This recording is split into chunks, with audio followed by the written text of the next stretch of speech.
Hello, I'm Mike Ripko, Deputy Director of Education and Workforce Development for America Makes. One of our goals at America Makes is to help produce the next generation of manufacturing problem solvers. How do we do that? By developing strategies and programs that will introduce 3D printing technology to future engineers, scientists, and industrial designers, our future American workforce. This current generation of students stands at the forefront of this new technology, and we want to prepare them to enter this exciting world. 3D printing is a technology that young people can relate to right now. Essentially, whatever you can dream, you can build.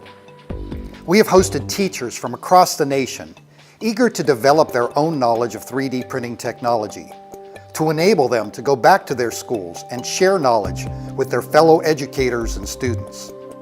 These teachers have provided us with valuable insight as to how they would like to use 3D printing in the classroom and how students will respond to the technology.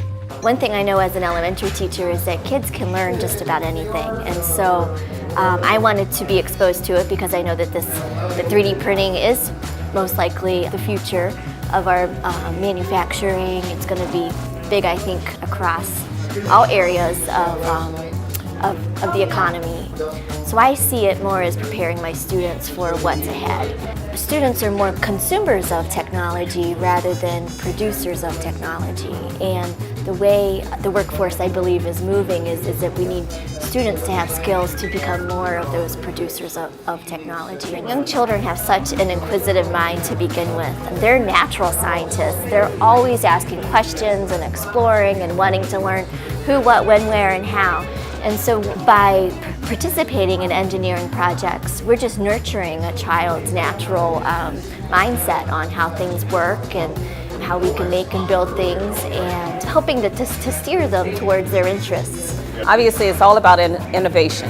And innovation is really important. I teach at the middle school level, so this is the target age, and if younger, even better. But the target age at latest that they should be exposed to this kind of additive manufacturing in order to allow them to think out of the box in terms of what they've been doing. So it's an extension of what I've already been teaching that will take it up another notch for my children. My students, they're my children. One of the biggest things that I've taken away from it is the ease to which you can do it. That there's this perception that 3D printing or CAD production is hard, is challenging. It's really not as hard as you might think, and it's actually quite a bit of fun. From a teaching perspective, it means that I can teach them very easily because I'm comfortable with it, and it's okay to make mistakes. And from a student perspective, that means a lot, because if I'm okay making mistakes, they're okay with making mistakes. Getting students in on that now is going to mean that they're more and more comfortable later on, and they're going to have the skills necessary. By the time they're in college, it's just going to become commonplace, and they're going to be right there on the cutting edge and ready to go. So I'm preparing my students now for the future later on. We've also taken our message on the road, visiting the USA Science and Engineering Festival, where we introduced hundreds of thousands of people to 3D printing technology. Attendees were able to see firsthand that this technology is real, and it's going to forever change the world of manufacturing as we know it. We even asked some dreamers to share their own ideas for future 3D product inventions. A 3D printer that can print food you can eat. A pencil where the lead grows back. A 3D printer that makes nachos. A catapult. A moon and Mars base. A robot that makes your bed for you.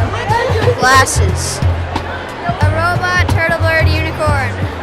We're committed to increasing the nation's awareness, enthusiasm, and expertise in 3D printing. We have also attended the first robotics national competition in St. Louis, where we sponsored programs and competitions to help incorporate 3D printed parts into many of the competing robots. We will also be developing grand challenges, encouraging participants to use 3D printing to create new solutions to world and even out of this world problems. With the help of our members, America Makes is increasing awareness, creating enthusiasm, enhancing learning, and increasing the nation's expertise in additive manufacturing. To do this, Our America Makes members are developing webinars, training programs, curriculum, competitions, and communication plans to proliferate these best practices in additive manufacturing, workforce, and educational outreach across America. When we're looking at how our students are going to apply this, they're going to grow up with it, and it's going to be natural for them. Just like they do this naturally, they don't even think about it. When they have access to the 3D printers as tools, there are things that they're going to see as problems that they're immediately going to think of solutions to. But these kids they're going to imagine things that don't even exist, that people are going to say, I've got to have that, and it just becomes something that is a standard. The really fascinating thing about it, this whole paradigm in education is probably changing, because I've always spent my time trying to prepare my students to be job seekers. But with this type of a technology, it's like they're job creators now. And it gets you all excited just to say that, because wow, that's really neat,